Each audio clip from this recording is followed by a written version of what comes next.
I'll call to order the Brattleboro Planning Commission meeting for Monday, August 1st, 2016. And we have a new planning commissioner, Casey. Casey, you want to tell us your name? Hi everybody, I'm Casey Berg. Anything else you want to know about me? You live in Brattleboro. I live in Brattleboro. You're qualified. Thank you. Whoa. Great.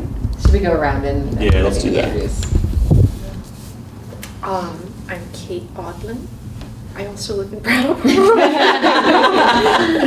I'm Liz McLaughlin. I'm the chair. I live in Brattleboro as well. I'm Shannon Primrose, also live in Brattleboro.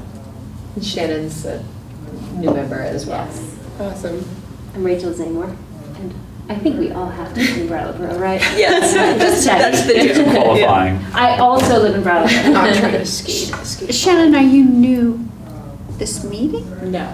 No, she was here in May. Right. But this is Still technically a kinda- relatively new. Yeah. I'm like Oh, the very newest. Yeah. Other than that gentleman who's not here tonight. Yeah, James actually, when he was appointed, he had a short term to fill out, and due to some health issues, he decided not to re-up. So happy to have Casey express interest.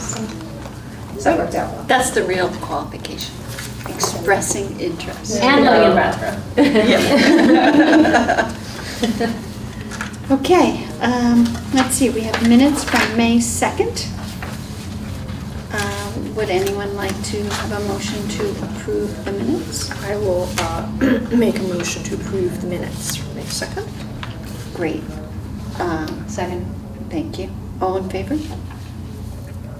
You can vote for them even though you haven't seen them actually. But, All right, Okay. all in favor? Aye? Aye. Very good. Announcements. I don't have any. Does anyone else? Okay. So we're going to organize ourselves. Rod and Sue, want to organize us? It's the annual organizational meeting, which means that there are some officer positions in the commission that need to be voted on. So the officer positions are chair, vice chair, and the really arduous task of clerk. Which is just an Yeah. Which no one. appointed title, but Right. really staff takes care of minutes. Right. And So it's something you can put on your notices, resume at no cost, okay? So, that's it. So the current office holders are, Liz is the chair, Kathy Erfurt is the vice chair, and Kate has been the clerk. I think so. Right, and have you found it really demanding? Yeah, it's Kate. Yeah, yeah. It's Are you been keeping up with it? A big challenge, but I'm It's managing. been pretty tough for you? Good. All right. Okay, Sounds like my kind so. of position. So what we normally do is we take a nomination and then, for one of the officer positions, and then the commission votes on that nomination, and then we move to the next officer position. I'd like to nominate Liz to be the chair. Okay, that's very good. Thank Okay. you, I accept. Okay, that's our little formality. That Okay. It may be that the person that you've selected and nominated declines, which Okay. is a real struggle, but okay, so Liz accepts. And we don't need a second, I think, for. No, we don't need a For second. these Should we positions. re-nominate Kathy in her absence, or does she have to be here? We have actually solicited from Kathy her preparedness for this task, and Her willingness She to accepted. serve? she's willing to be veep again. Very good. All right? Kate? I'm- You in? I'm willing to be clerk again. Okay. Not too taxing with the baby coming in. I think the baby's gonna be over within a couple of days. Okay, so the slate is Liz for chair, Kathy Erfer for vice chair, and Kate for clerk. So we can vote on the slate if you like. All those in favor? Awesome. Cool. Okay. And so annually, we also take a look at the bylaws to see if there's anything that anybody's, got any concerns about and wants to change. And if they look okay to you, then we don't need any amendments, and that's okay. Do we have something about attendance in here? We do. That was actually our last amendment in 2014, so it is section 11. Do you have it? You gave them to me, I didn't bring them. That's all right. That's okay, we can share. Okay. I have it, I can share. Here. Do you want to take it? I can share. Okay. We memorized it for us, so. So basically, the attendance policy is that we're looking for regular attendance, but, and if you can't make a meeting, we're asking that you let Liz or us know. And if there's going to be an extended absence, also to let us know. And essentially, if it's a consistently failing to come to meetings, then the chair will discuss with the member what's going on, and perhaps ask for somebody to resign, but we can't force anybody. Okey doke. So, I'm just glad because there didn't used to be procedure, but I forgot that we added it. Yep. And the select board can remove somebody. Comes to that, I see. Yes, but there would, That would you have be to show cause. serious Yeah. yes, situation. yeah, Okay. Okay. and even those. Well, I guess if you have to show interest to get on the commission, then you also have to show lack of Sustained interest to get off. Oh, to you. Or disinterest. All right. Okay. Any other aspects of the bylaws that people would like to either have reviewed or explained now that there's two relatively new members, or open to change? I will actually take a copy, so. Sure. Sure. I don't need it. Here you go. Yeah, now we can both have one. I'm Yeah. gonna All right. have two, and you special Do you want this or you have it under, Oh, I have it. Yeah. under your pillow? Of course. That's why it's not here. You're right. No, you don't have it on your phone in case you want to refer to it in the night? To record the minutes for that. That's okay, it was 5-0. I know. No, I got it in my notes, but I just don't have it on audio. All right, It's on film, I suppose. That's true. and there's the film, yeah. Okay, there are no members of the public, therefore no public comment. We can move on to Brattleboro Brownfields program. Okay, sure. We've been fairly active since we last met. I'm going to pass these around. These are kind of our status of fund sheets. So one side deals with our petroleum sites. We have one petroleum site, and the other is hazardous site assessment. So we've done only one phase one environmental site assessment. That's where you take a look at the history of the site, you do interviews, you try to determine if there's any recognized environmental conditions that might cause you to then do sampling of air, water, soils. And so we've had one phase one assessment that's been completed. So we have a lot of money available for phase one, or work on petroleum Yep. type sites. For hazardous site assessments, we have we've committed about 37,000. So that leaves us. All to the same consultant. Yes. Yes. Great. Yeah. We've done a 56 Elm Street that is part of New England Youth Theater, and they've had lots of work done for them,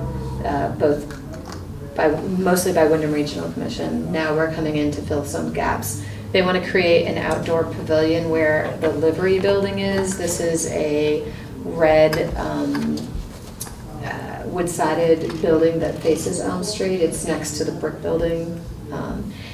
And they want to take that down and kind of create outside kind of educational space. It'll be nicely landscaped, a bit buffered from Elm Street for their own security reasons.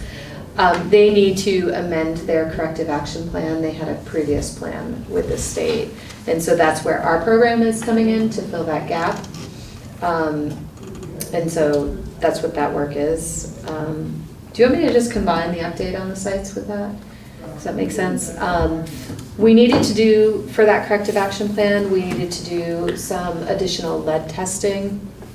The initial round of tests came back that there was lead levels in the soil above action levels. They went back and did a composite sample where they kind of grabbed from different building materials because it's a little bit more representative. And that came back kind of under the enforcement levels. So that's kind of the direction the consultant is taking it now, that there isn't an issue. It's possible that the state, when they put the corrective action plan together, that the state might say, we want you to do more sampling. If that's the case, they actually did take samples when they were out there, so we won't have to spend more money to go back out. That is a historic building, and when you use federal funds, you need to comply with what's called the Section 106 law, or do a review on it. So that property right now, they had hired a consultant with their own funding to do the Section 106 review, and that is currently with the state right now. So that's kind of putting a hold on some of the work once, because they're proposing to demolish the building, and so you need to get that. Who did they hire? Lisa Pavesi. So Section 106 in this instance is a review around questions to do with historic preservation. And Yeah, and what are you gonna do to? subsequently to the site. So once, if the State Historic Preservation Office approves the Section 106 plan, which is demolition, then the work will continue. There is some design work that's been done by their engineer as to what they want the site to look like, and it's fairly complicated because it's in the floodplain, so we don't really allow new fill. We don't allow new fill in the floodplain, so. Absolutely don't allow new fill. So there's a lot of, for the engineering side of it, it's like, well, you know, how much cut and how much fill, and does it all work out? So that work is underway, and then it'll actually be the environmental consultant putting together the corrective action plan. How are they protecting the health and human safety? Or human health and safety. So that project will probably go through to 2017. Once you put together a corrective action plan, there's like a 30-day notification, and you have to have a public meeting. So the timeline for New England Youth Theater, consultant, everybody on board, looks like maybe in January 2017 there'll be a public meeting for that site. But everybody's okay with the schedule. Then there is the Reformer Building that is at 62 Black Mountain Square. That is the property that the town is purchasing, has a purchase and sale for the new police station. So we did a phase 1 report, and then we also did some hazardous building material sampling. We were looking for asbestos and mold. The building was built in the early 1980s, so it was after, it was in a period when they phased out the lead-based paint, so we didn't have to look for lead-based paint. The initial report by the consultant came back that there were no recognized environmental conditions, so therefore we wouldn't need to do a phase 2. We always send the reports to the EPA and to the state of Vermont for review and comment. The state expressed some concern about the possibility of metals having leached into the groundwater because there was photo finishing on site. So they had a floor drain that connected to the town sewer system to kind of rinse out the silver and what other metals might be used in the photo finishing. Based on their experience, they expressed concern that there could be some metals contamination. So we did a little bit more research, and the town also made the decision that we would want to participate in the state's limited environmental liability release program. And if you're gonna, and basically what that does is, if you get into that program and you do what the state asks you to do, the state will basically grant you liability protection. So if they find something in the future on that site and you weren't the cause of it, they're not going to hold you responsible. Because part of what the Brownfields program is designed to address is kind of to Historic liability. Yeah, kind of put a break in that chain of liability. So there's federal liability and then there's state liability. You can kind of obtain a liability defense on the federal side by just doing a phase one before you purchase it. But on the state side, you actually need to go through the entire program and do what the state has asked you to do. And so consistent with other properties that the town has bought, such as custom laundry to do the fire station expansion and even down on Depot Street, we've put our sites into Brella because it's a responsible thing to do. So we now need to do the testing that the state is requesting. So hence if you look at the last one on there, there's the reformer building phase 2. So that work is kind of getting underway. The consultants have put together a work plan and it's sent to both the EPA and the state to review it. The state asked for some additional metals testing, and we haven't heard back from the EPA yet. But the proposal is to install 4 groundwater wells and sample there. And is that why they're over their contracted amount in number 2? In number 2, they were over their contracted amount because they needed to do some additional asbestos sampling. So that sometimes happens when you're out in the field. Yeah. So we're hoping everything comes up clean for the reformer building, but that one did need a phase 2. And then lastly, 250 Burge Street, that is the property that is owned by Sir Sosimo. It's the big piece of property. It's about 12 acres targeted for floodplain mitigation or flood restoration. Floodplain I'm restoration. super excited Floodplain about that restoration. one. That we toured Yep. its Yeah. future. That was a yeah. field trip Yeah, use. yeah, we took a walking tour of that. It was a big part of the EPA, the charrette we did with the EPA. Vermont River Conservancy has a purchase and sales agreement on that, and so we are doing environmental work on their behalf.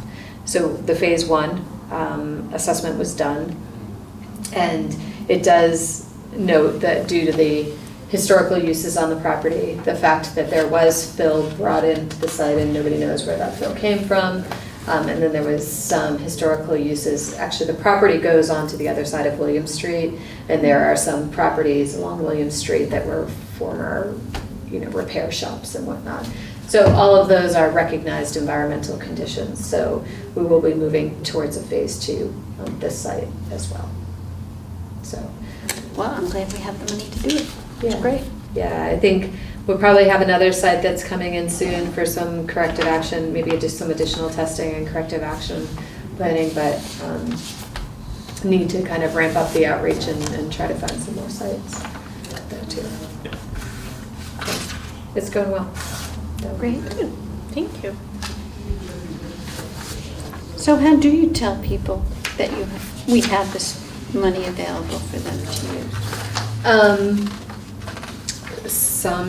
Well, we've created a couple of handouts and frequently asked questions. We have a letter, Brian in our office as zoning administrator has a lot of conversations with people that maybe are interested in a property. So I've been talking to him, saying, what about brownfields? He'll often collect names and give them to me so I can do some outreach with them. It's a lot of times right now it's people that are coming into the office. I need to reach out to some of our partners like BDCC and Wyndham Windsor Housing Trust. These were partners that basically expressed support when we put in the EPA grant to kind of just remind them that we have the funding. Wyndham Regional Commission has had a program for a long time, a lot of years, so a lot of times we'll get a referral from them too. Great. So. Then the next thing on the agenda is area-wide planning. So when we wrote the grants, one of the things that we wrote in was we set aside some money to do area-wide planning, which is focusing on an area of town that has some brownfields and kind of envisioning new use for that area. We were interested in looking at the area from maybe Arch Street, if not Bridge Street, to where the new bridge to Hinsdale will come in, which is kind of the south end of the Marlboro College parking lot. So Arch Street, in case you're wondering, is on the eastern side of Main Street. So if you walk across the pedestrian crosswalk at the corner of Flat and Main, heading towards the river, there's a little street near the tea house.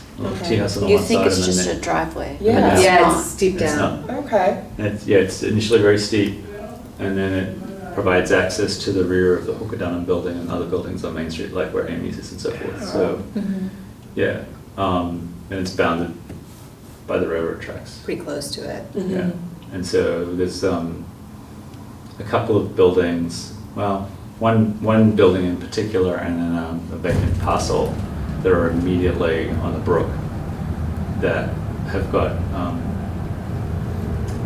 brownfield eligibility on the basis of what we know of the history of those uses. So, and some interest in redeveloping those sites as well. Yeah.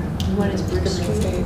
Bridge Street is actually the current bridge, street Whetstone the street to Station. the bridge, Yeah. which goes to Hinsdale. So whatever that is, 119, Route 119. Oh, So like the- where the Whetstone. literally Yeah, yeah. this, Right that, next the, to straight the over yes, the line. Okay, that Yeah. little section is called. Yeah, it's called Bridge Bridge Street. Street. Yeah, Thank you. because Yeah. the bridge. Yeah. Got it. And then Depot Street. It's a bit It's a tricky. planning thing. Depot Street Yeah, is I where. know it can be confusing, but when you're on I the didn't go to bridge, grad you're school on, for planning, Bridge yeah. Street. Yeah. And then Depot Street is where the green space is, where the archery building is. It's Which is named Again. for a Archery. business that used to occupy it Yeah. most recently. Yeah. A, archery outfitter, outdoors outfitter. yeah, right. And then down to the, and I'm not quite clear on the ownership, but the Merrill Gas Properties, which is there's some, that had some coal storage, it The has. listed owner propane is tanks. Barrow Barrow Coal Fishers. Company. And that's where the new bridge may Yes. land. Yeah, Yep. yeah. Yep. And that bridge is expected in 2020. 2020, so it's not Yeah. that far off, and it would be great to have a plan in place. So are we calling it 2020 vision? Oh, no, thank you. It's all right. It seems It's just the kind of thing that will make you It look your would eyes dov- out. It's like the EPA charrette we did, because I think we stopped the EPA charrette right on the Yes. eastern border was. It's funny because Main Street. initially we wanted to do Yes. the EPA charrette all the way to that across, area, yeah. but Right. they had asked us to cut it back a little bit, and that's where we chose to cut Do it. the cutting, So partly because we Yeah, knew. So we're filling It would be a separate issue, really. Well, that, but we also knew that we could use area-wide planning. We knew that we could pick up this space with another source of funds and another project. It would have been good to have the overlap and for them to look at it, but it was just. the nice thing about area-wide planning is there's kind of a wide latitude of what you can do with it. I mean, definitely you want to have a catalyst site. We definitely have brownfield sites in that area. So we can talk about the redevelopment. But what does that, what do we need to make redevelopment happen? Is it a market study? Is it a parking study for downtown to know whether or not we need to have some parking down there? Is it, we know the transportation network's going to change with the bridge, so perhaps we look at some circulation down there as well. So I have to ask a question because I'm a little confused. Is this connected to this Brownfields money, or is this a completely separate thing? it's connected to the Yeah, brownfields. Okay, It's a this is chunk like of- another way that we can spend this money? Yes. Yes, Got it. exactly. So we got $400,000 in total, and then a subset broken into two big chunks: hazardous materials and petroleum contamination. And so an equal amount, in terms of our budget, it's an equal amount Right. of each one of those sub-programs dedicated to area-wide planning. And it's fairly broad in terms of Okay. how you can spend it, up to and including doing things such as market studies to. Okay, so this is just a portion of the money that we can initiate how it's going to get spent, as Yep. opposed to, okay, Yep. thank you. Yeah. And maybe do you want to talk a little bit more about area-wide planning specifically, or do you want to move on to the next topic where all this will either get Maybe less clear that's or yeah. more clear? Yeah, we might muddle it a little bit, but maybe I think we should move on Okay. to the next topic. I mean, the idea, we need to get moving on the area-wide planning, just because of our contracts or our work plan with the EPA, but also it kind of fits together with the next topic, which is the downtown master plan. We think it informs or is a part of that, becomes a part of it. Go ahead. Yes, set the coordination. Right. So to kind of help you out a little bit with this very basic spreadsheet identifies potential funding sources for the downtown master plan activity. I should have really put a title on this, sorry. What physical boundaries apply to each pot of funds or each type of funding. And then because there's a geographical limitation or some other kind of programmatic limitation on how you use the funds, then you can end up with a specific scope of work for each source of funds. But so if you try and imagine this as a three-way Venn diagram, 3 circles with an intersection between each of those circles, you end up with things in common between each one of these funding sources. And in that far right column, the scope of work or topics to be encountered under that funding, those that are bold, and you can just make out the bold ones. Sorry about that. I think we have to back up a little because I can't understand this at all.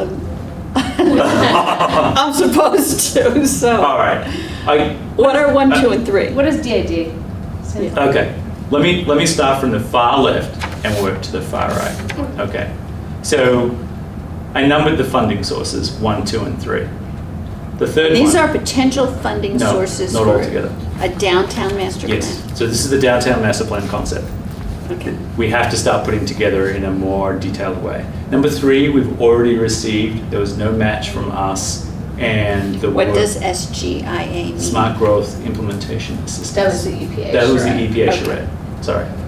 So that and so look at the physical boundaries for that. It took in from 250 Bird Street in the west to Main Street, encompassing Flat and Frost Street on one side of the Whetstone and Frost Place on the other, with kind of Bird Street as the outer limit of that, and Canal Street. Right. Right. So that's the geographical area that the money and the time got spent on. And the things it delivered us 3 things. It gave us insight into how to do resilient redevelopment. It gave us substantial stakeholder outreach, and it was a well-conducted visioning exercise. There'll be a final report that wraps all those things together. We're waiting on that, and that should be a couple of months from now. So to go back to the top of the page, the BFP AW planning is the Brownfield program area-wide planning. That's the thing that Sue just talked about.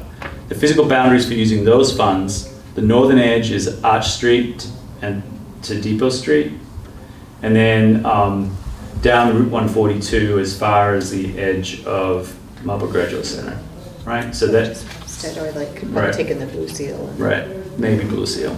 So it's got a limit, that's the smallest geographical area. The things that we can do with that funding include stakeholder outreach, more visioning exercises, coming up with a development concept for the area or concepts,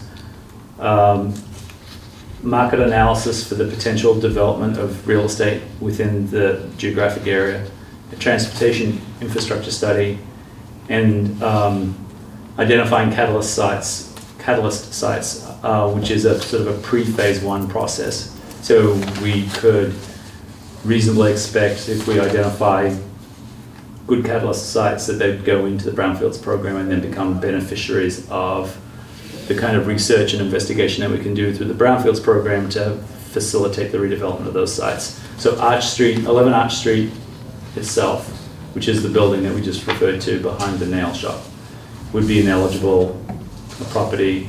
The museum is an eligible property. And the archery building is already in the program, and Merrill Gas, the tank farm, is an eligible property. Yeah, I would just add 11 Arch Street, that one actually has had brownfield studies Right, already. conducted by Wyndham Regional Commission. On it already. In order for a property to be eligible for the catalyst site thing, does it need to already have some sort of development interest in it? No. No. So it could be something where there isn't, but maybe we like dangle that as, Yes. part of the appeal of the property is it's eligible. Try and explore it, Mhm. right. Number 2, MPG is not miles per gallon, it's municipal planning grant. And that, the physical boundaries for that are Is this something that we have? No, it's something that we need to Should- apply for by October the 31st. The municipal planning grant is a state program. Right. We got notification that the applications are due October 31st.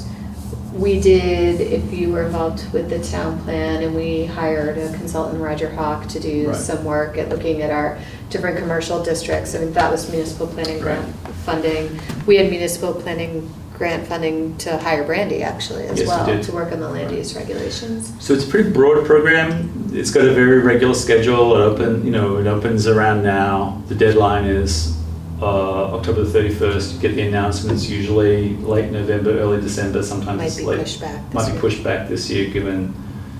Because the application deadline is later than, Yeah. I think they're So- pushing it into What the kind of next. funding is it? A limit of 26, where the town would match at least 6,000, in the vicinity of $4,000 to $6,000. So imagine a working budget of 30, but we've put in up to 6, I guess is one way of thinking about it. Can we go over these symbols? Yes. Right. Acronyms. This is the most complicated from a physical boundary standpoint. So we've got the DID, which was your question. Downtown Improvement District. Investment Improvement District. Downtown Improvement District is the area of downtown that allows us to qualify for the downtown program. And it's a special assessment placed on properties inside the boundaries of the Downtown Improvement District, which is smaller than the urban center and different in its area than the historic district. Is it a census No. tract? No, it's something completely unique to the state. And so it commences at the courthouse. The northern tip is the bottom end of the courthouse, just over the road here. I think it neatly misses us, this building. Yeah.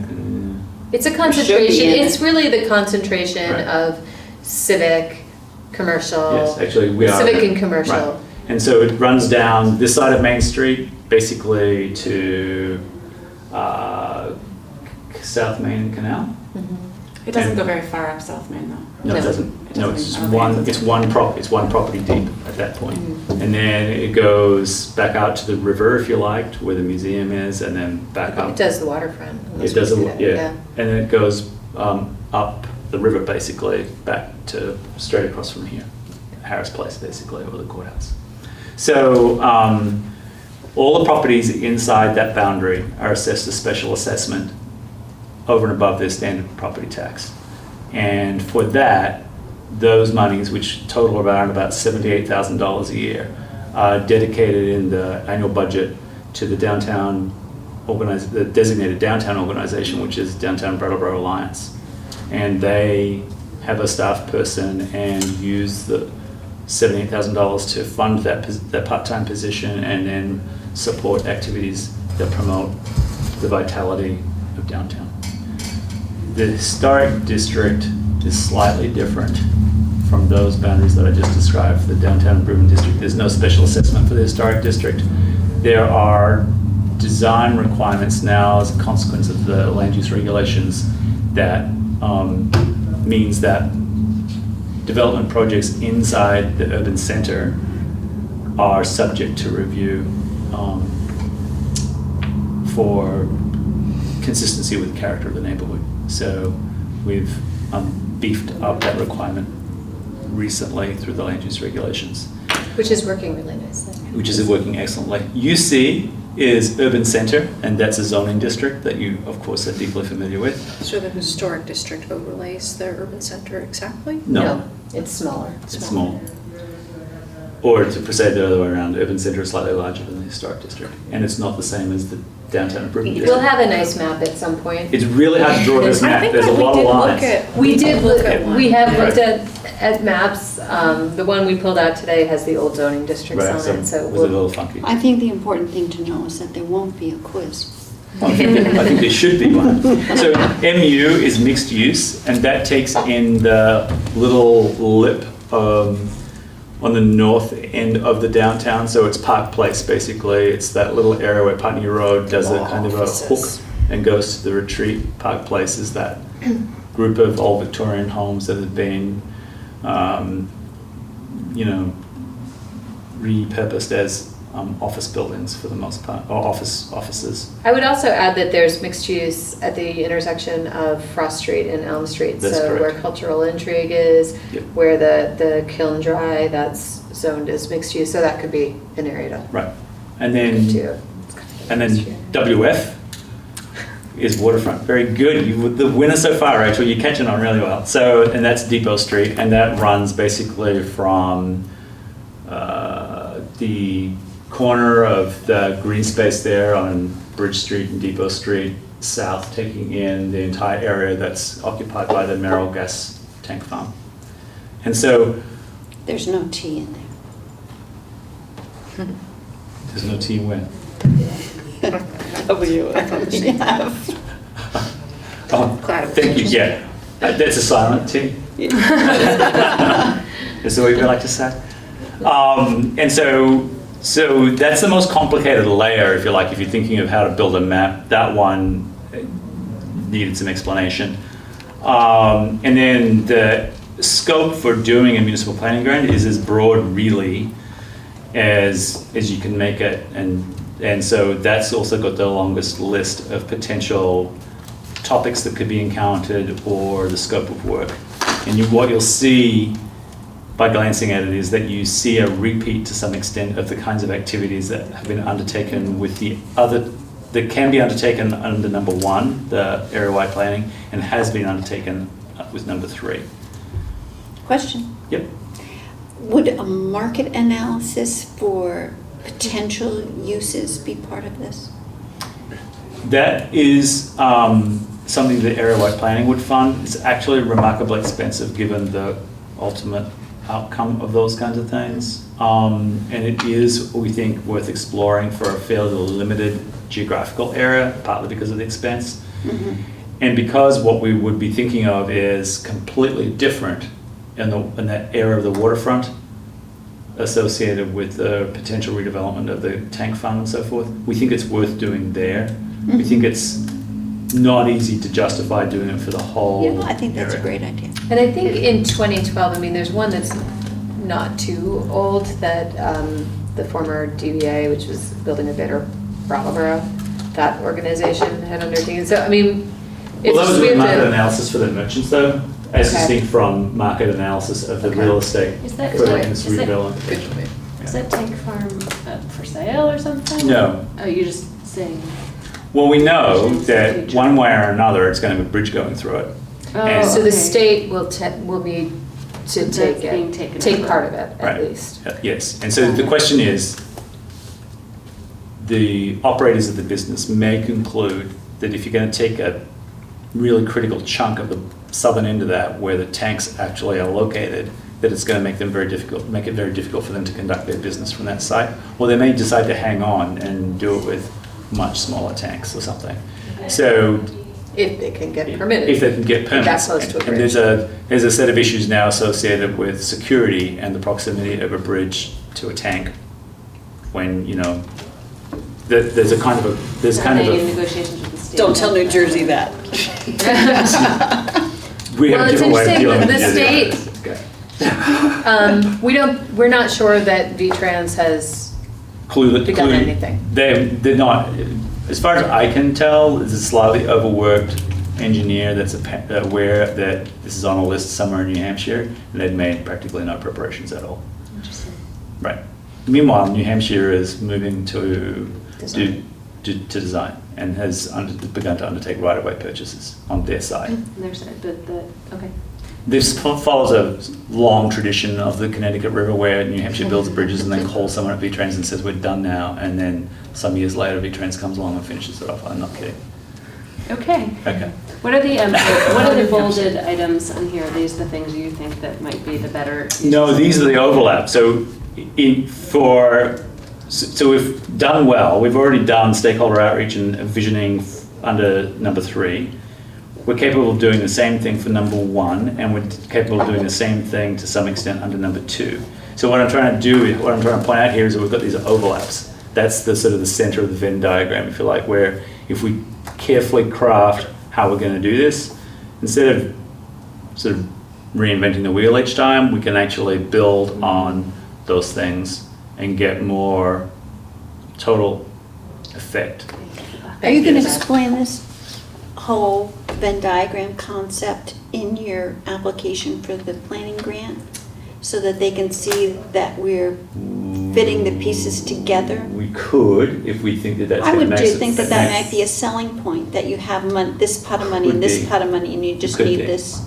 Yeah. One version of it could include actually that the in-kind contribution that our office has already made under number 3 could constitute the contribution, but I don't think that. I think it's more likely. I think it's more likely that the area-wide planning is going to be the match. Yes. For what we want to do. Yes, exactly. Because it seems like there's no restrictions on where your source of funding comes from. So it seems like the federal money can be the match for the state. That's and cool. PG. Yes. So we wouldn't. At first glance, That's our operating assumption right now. Worst case scenario, we try and find $6,000 somewhere else, down the back of the couch, which is where we Don't usually look go. at us. Yeah. The challenge for us is to also so we've got to think about, okay, a consultant, clearly, I mean, I see it as a consultant team, I guess. Right. And then it's, how do you put together a report that kind of has this focus area of maybe the area-wide planning area, the Depot Street area, and then incorporate some of the smart growth implementation, the SGIA stuff, so. Extending the bike path. And how's the Route 30 study going? There's a set of there's a document that's sitting with V-Trans now while they just realized that they don't actually have a policy on bike and pedestrian paths on the edge of state highways. What's the Route 30 study? Which Yeah, one's maybe you that? should Oh, back up and. yeah. 30 by the meadow. Right. So Route 30 starts And Grafton literally just out the Farm. door here almost at the retreat and runs to London area somewhere. What's the Route 30? There's a gateway study that we got, again, no match from us, staff time, mine primarily. And it's looking at how we could make modifications to the cross-section of Route 30, which at this point is the same width as, say, the northern bound lanes of I-91. And so by reconfiguring the composition, if you like, of the road so that there was more shared space for cyclists and pedestrians and less space for motor vehicles, you could accommodate all users better. And so the question is how to go about that, what the environmental kind of issues would be about achieving that with regard to stormwater and runoff from the road. There's also some issues with speed, and then meadows themselves are a destination, four-season destination, and how to organize what is now informal parking along the edge of Route 30 so that it's more formalized, so the environmental impact is reduced, but the access is improved. And then it dovetails with some expected changes in the operation of the retreat farm so that it also becomes more of a destination. And the retreat farm controls property on both sides of the road, including the meadows side. And so the possibility of off-street parking becomes a question, and then what the environmental constraints on that would be, or how you would go about permitting that. So the idea would be, as you left Brattleboro heading north, I don't know why you'd ever want to do that, or more to the point, coming south on Route 30 into Brattleboro, that you would realize from the reconfiguration of the cross-section of the road that you really are entering Brattleboro as a community, and that there are different accommodations being made than a more rural highway. So it has kind of the character of a rural highway, very close to downtown, and the basic idea is to change that so it's much more of an urban. A welcome to the town. Yeah, more of an urban mixed-use setting with a strong orientation towards bike and pedestrian use. So Rachel, do you find it interesting? I haven't been able to go to the last meeting. That was just one, yeah. The last meeting. So it was, the first one was terrific. It was really interesting and kind of exciting. I think the biggest challenge, as with many of these things, is the visions are great. The question about how it would be funded and the maintained and all of that is significant. And it was, it was very fun sort of thinking of all the awesome and creative ideas. And David Gartenstein was a little bit of reality check as far as like,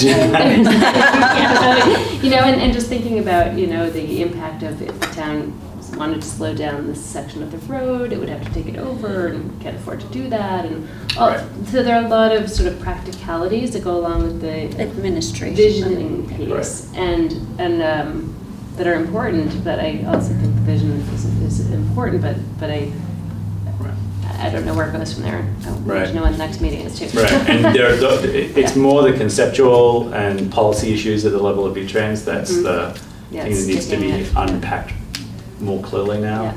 So They know what they are, but they don't well, no, they don't explain them very actually. well. No, they have a policy gap. They've identified the fact that they just Well, don't that's have one. better than having That's- a policy That's wrong. That doesn't work. Right. So they have the ability to make a policy. So that's where they're at, I think. And then one of those other weird things that only highway departments can really come up with, which is they've got physical limitations with regard to maintenance because of the kind of equipment that they have. And so that there are simply things that they cannot do. So they won't be ever able to plow the bike and pedestrian, snow plow the bike and pedestrian section of the road or the pathway. Because the pathway would be separate. Yeah. For most of And they it, it also- was You mean maybe a the shoulder. roadway green space and then bike lane? Depends on the configuration. You could leave the blacktop exactly as it is and just get a can of spray paint out and paint a line where cars weren't supposed to go. That's what I was imagining. Right. Well, for some of it, it will be like that. But the question further south, closer to town, there's the possibility It of would actually be better if you could have an actual barrier. an actual barrier of some, whether it's Because otherwise you planned. get impatient Yeah. Drivers. So the state doesn't have a snow blower. No, they're not going to. They're not going to go to the hardware store and buy one on it. That much is pretty clear. Okay. But wasn't there also an issue though too about that we couldn't narrow the car portion as much as we maybe talked about would be nice because of the width of their snow plows? Wasn't that an issue as well? They think they can do it in two passes. If the two lanes are 11 feet wide, there'll be an overlap in the middle. But they have a fixed 14-foot plow with a wing on it, so they would just lift the wing and run in one direction and turn around and run the other.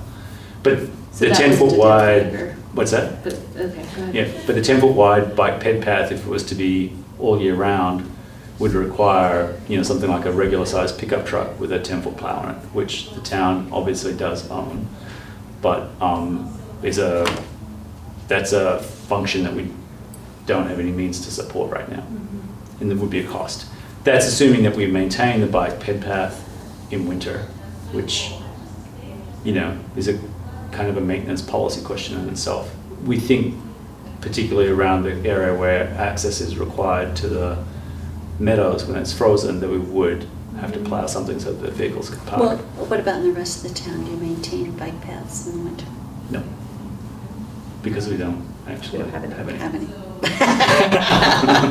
So, Well, there's a gap in our policies But there's as well. actually, that's actually a huge Thank issue you. though, because, Yeah. with all the snow getting pushed Yes. into like the place where cyclists do yes, it is ride, an that's a issue. huge issue. It is yes, For me. right, right. Experience. Right, no, it's a major problem, and it would require Lots a of really safety. serious kind of reorientation of the town's resources to actually address that. The same with sidewalks. We take a week after a storm to clear the sidewalks. And,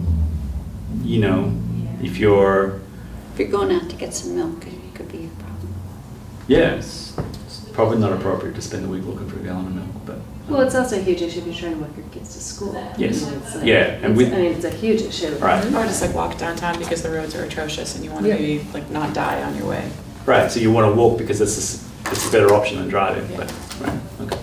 So back to this. Thank Winter. you. All right. So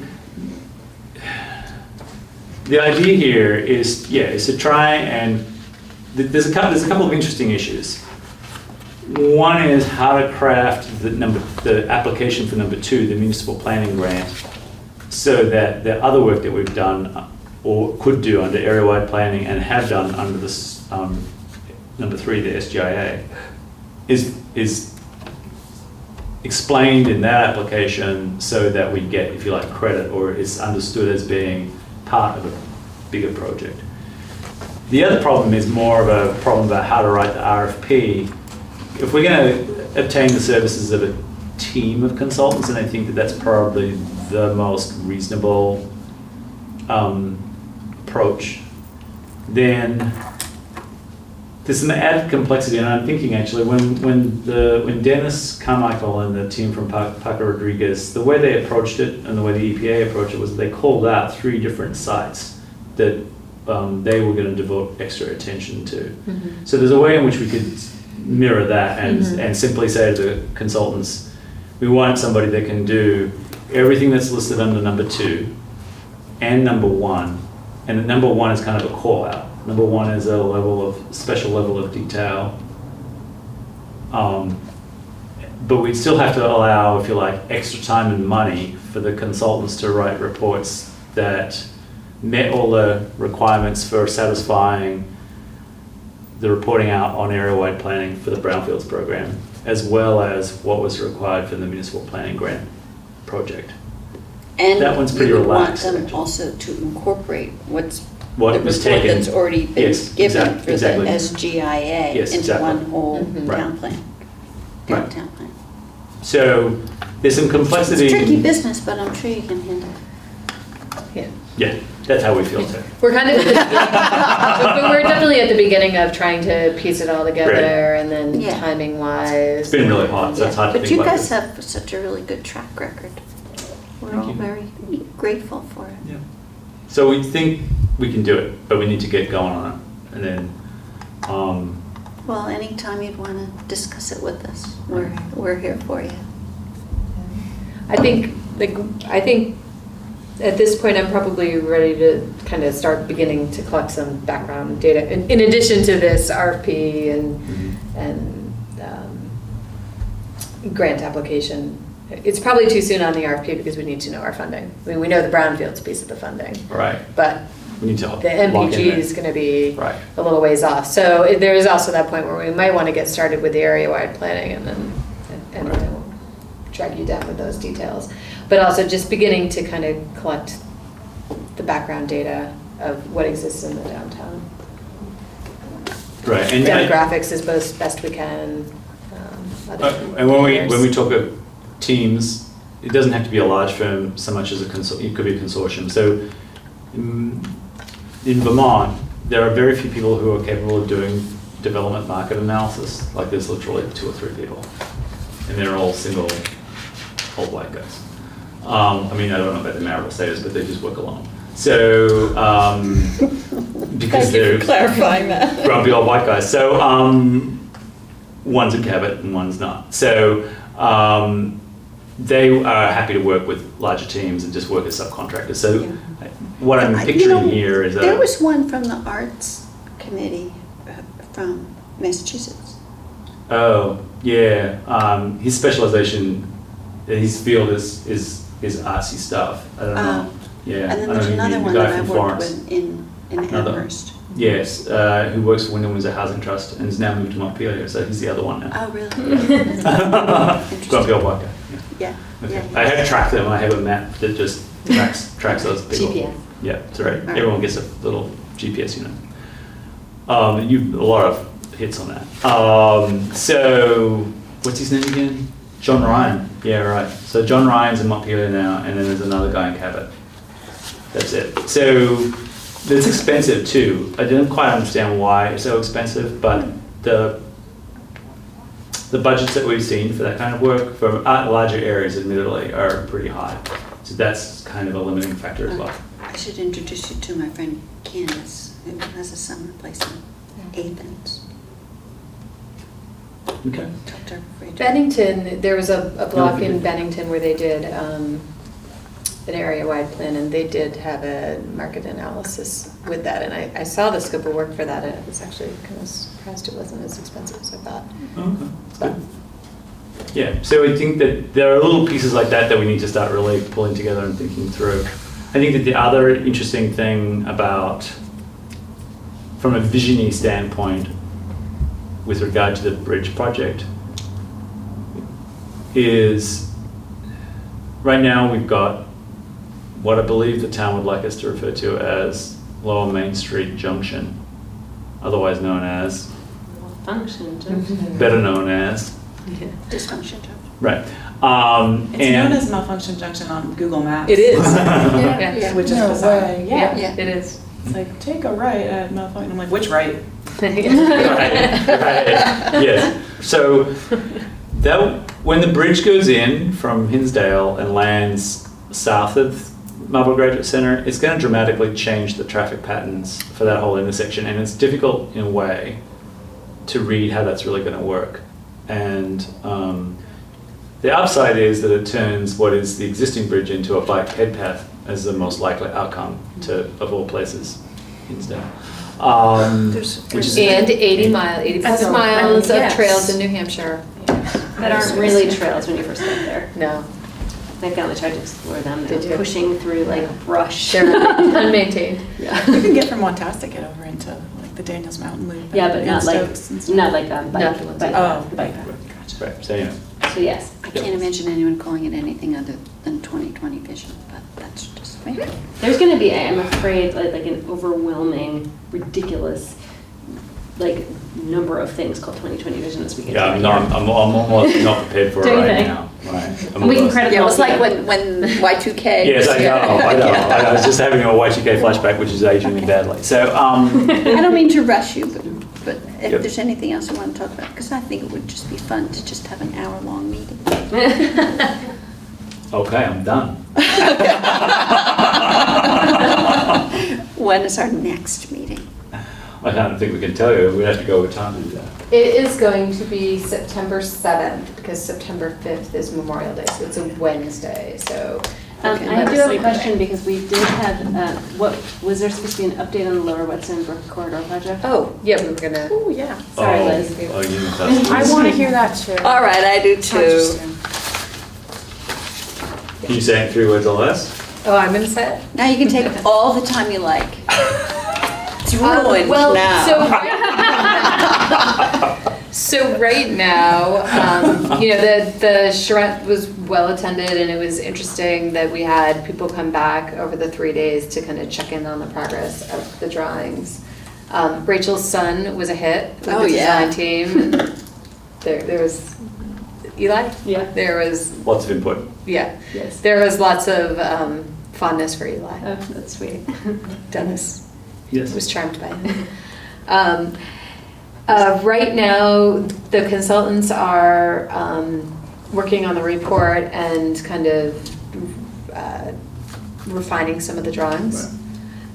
We've had some back and forth about regulatory, National Flood Insurance Program, how do you do parking underneath, that kind of stuff. We've had some further pushback by one of the state agencies that came.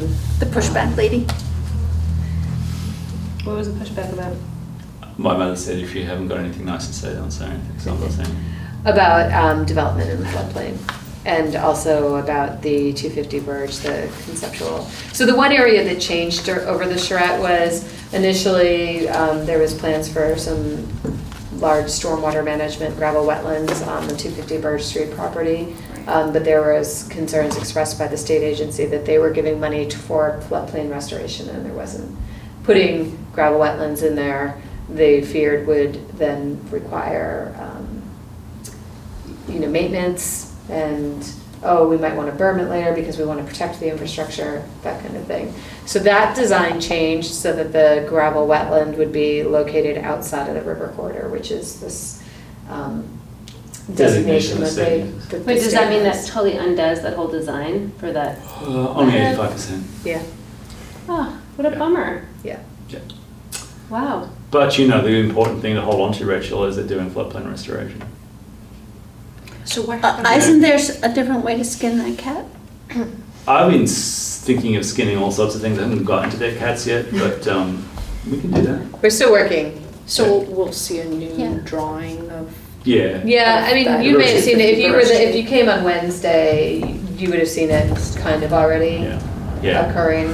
But there's been, more opportunity for the state to look at that. So and they're saying like feedback. no boardwalk, no Yes. pathways. They're saying that You're any... saying no boardwalk. The difference, Yeah. the view from the floodplain management standpoint is that you shouldn't place anything in the floodplain where they're organizing floodplain restoration that you would be upset disappears under Yeah, flood well, conditions. that makes sense. It does, but I don't think anything was being proposed. So instead of a boardwalk, if you had like a A gravel path. macadam path or something like that? Mm, No, gravel, Yeah. wood chips, Yeah.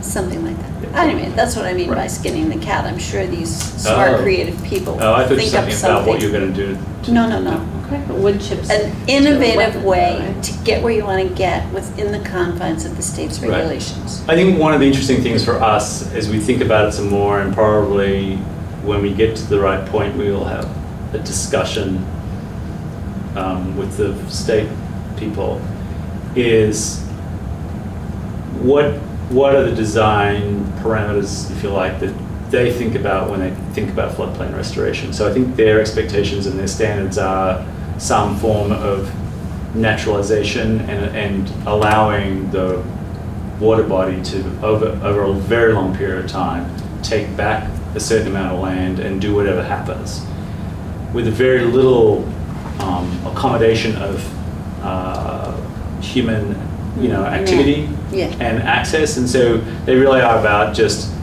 Letting it go. demarcating a space and saying whatever happens here happens, and we're just going to sit back and watch I it. think I'm sorry, I'll argue with them. I think human activity is really important to get. Yes. In an And urban so- center in Yeah. particular. Right. I mean, This it's is, not like we're and in this a- has been our kind This of, has our been a- challenge, so. Exactly. This is You the know. point of conflict. So for us, it's an urban setting, and we want it to be viable, Yeah, you want meaningful open people space. to engage. Right, The exactly. regulations be are educational. often written for some sort of no man's land as opposed to being in the middle of the downtown. And we're arguing that having a stormwater, something like a gravel wetland, is actually part of the flood resilience, Yes. program, because, Right, you know, it's all okay, in local values. a huge flood, yes, it's gonna flood, but the benefits from the stormwater management that you would get would be for the smaller storms, and that, you know, Right.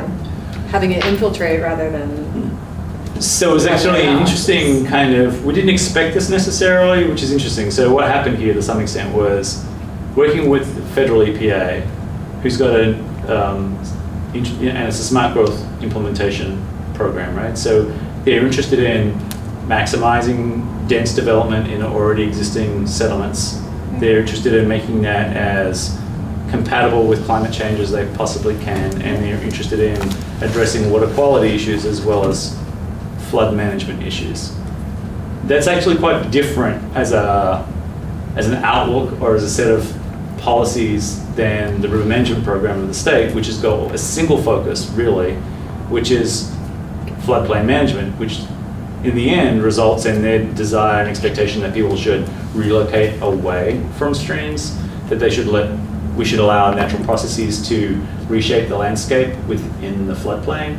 And the questions of water quality or public access or a bunch of other things are all really secondary, like way down the list, compared to their primary focus, which is just allowing what they would refer to as natural processes in play with the stream don't take over again and dominate the floodplain, and that the human interaction with that should just be secondary.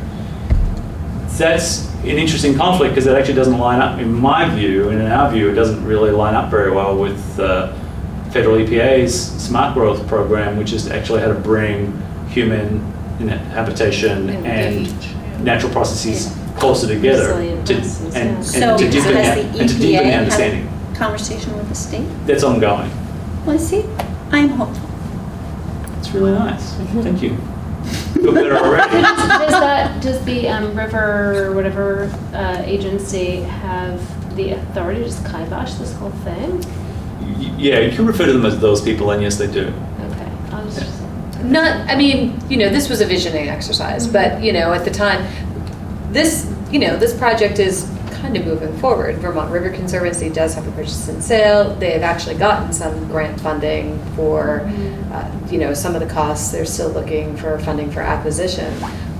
So it does matter at this point, because if we, in the future, if we want a bridge that connects to William Street, well, you know, if it's in the river corridor easement that the state's gonna hold, or Vermont River it's not Conservancy gonna for the happen. state, it won't happen. Right. So we have to kind of iron out some of this stuff, Earlier rather than later, precisely because this one's moving. And so, yes, there's a regulatory power that the river management program from the Department of Environmental Conservation holds, which could effectively end or prevent some of the things that we saw in a visioning exercise from being implemented. And in turn, And- it could mean that the Town, town is not as not- interested. Right. In And this. so in the last conversation that we had, which was a conference call, we expressed the view that, you know, the town, to the extent that the town is interested in ultimately acquiring this 12-acre parcel, it's because we want to see it as a demonstration site for water quality as well as floodplain management, and have it as viable, engaging open space. And that the virtue and the real, the sort of real strong point of the visioning exercise, which came, and probably could only have come from people who are not from here, was to envision bike pedestrian bridges connecting the Frost Place neighborhood with the Frost Street neighborhood in this way that actually opens up our access and our understanding of the brook completely in a completely different way. And that element is also challenging to the river management program from a regulatory standpoint. They're a little unsettled with the idea of bike and pedestrian bridges crossing over the brook, and they're also Where would they go? If like from You people's see- backyards? no, actually just next to your house. Yeah, pretty much close to Pretty much the next to other- your house. You know how there's a The little space. Little parking Yeah, area right. on there. Down, yeah. Yeah, and then Up we the end. cross over to the Kilndry, what is Oh. the existing Kilndry site. Yeah. Because at that point, what they also envisage is building a slipway, so that under full flood conditions, both channels would be operating, but under like today's conditions, you know, one would be kind of semi-dry gravelly, Mhm. and the other one would be conveying just a small amount of water that's in the whetstone today. You'll see, well, I think the timeline for the report is, I think there's supposed to be a draft out in September, and then maybe 30 days to finalize So they're it. working So through it'll- these issues now. This there- one is the stickiest. Well- We've sort of gotten to a point where we've decided that enough has been said, and we will just agree to kind of disagree about the details, Lay it out and there, then yeah. iron things out As you know, we, as as we- projects as move we move forward. forward. Could Is there- probably research what else similar has been done around the state. Well, Because that's- there might not be someone who feels as rigidly as in this region, in another region. The decision makers ultimately in the end are state level regulators, and as far as we're aware, nobody's really pulled this off anywhere else in the state. But I think that you raise a good question. There's other communities, including Barrie and Montpelier, of Waterbury, where really serious questions can be asked about how you bring people and the water bodies together and deepen the understanding that we have of the water bodies and have more affection for them. I think in a lot of ways Right. in the state, there's urbanized towns Mhm. that have to be dealt with differently than the rest Right. of the state. And so the argument- state policy just doesn't recognize. Right, so the argument we'd be Yeah. making is that Vermont, some states have a category of analysis and regulation for what they refer to as urban streams, which basically recognizes that, That would be New Jersey. right, we probably don't want to foreground that too much in our meetings for obvious reasons, but, so it recognizes the history of human habitation and how they've transformed the working of the streams, right? But in Vermont, there's this affection for thinking that it's all rural and that you can employ, you know, a one-size-fits-all kind of rulemaking process, and that everything is going to look like a stream in the upper reaches of the watershed, even in urban settings like this one. And we would And argue... brownfield areas. Right, we would argue that this section of the whetstone has been thoroughly transformed by human habitation, white human habitation, for at least 250 years, and it's not ever really going to go back And it's- unless we all split. and bulldoze what we've. And the only area in the state that I've seen any acknowledgement actually of there's the urban condition and then the more rural is actually dealing with contaminated soils and Right. background levels Right. of urban fill.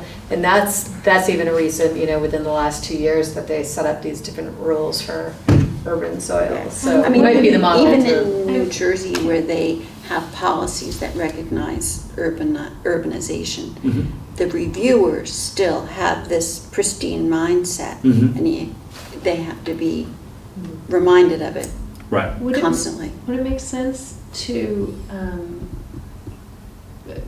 is there any avenue for looking at this on a policy level around this question of how do you address water bodies in these more urbanized Mhm. places in Vermont? Does it make sense to do some outreach to some of these other planners in some of these other places or public, here to have any kind of public pressure? Or I'm just wondering if there is, I think it's a very Do we start unfortunate. something? Yeah, well, I just think it's very unfortunate and not something that I think that we should just sort of sit back and be like, oh, well, I agree. they don't get it, so, Right. oh, well, I guess it's not gonna happen. Yeah. I I mean, don't it's the want us to same take with that the position at tax- all. The Right. taxing issue. Right.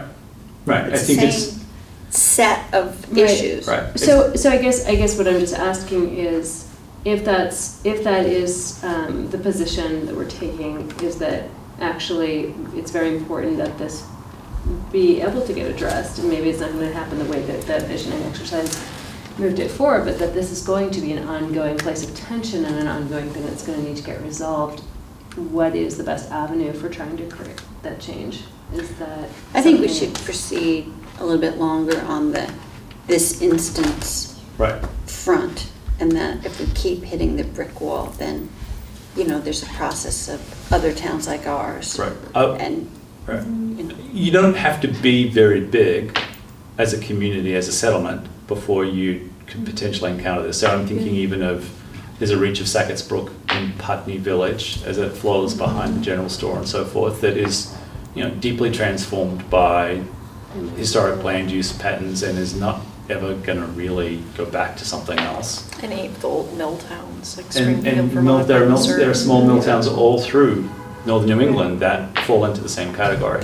So I feel like there's enough information and there's enough experience to actually shed some light on it. I agree with Liz. I think I want to try and move this conversation forward in a respectful and deliberative kind of way. And if it gets to the point where we need to reach out to other communities and say, this is what we're encountering here, and we feel like there's a whole sort of subset of analysis that's missing, the urban stream or whatever it is. Right. I guess I would just say that it might be worth considering sort of having a parallel process that's not adversarial, but that's like, oh, this is opening up this whole policy discussion. Yes. It's a discussion worth having, so that can be happening.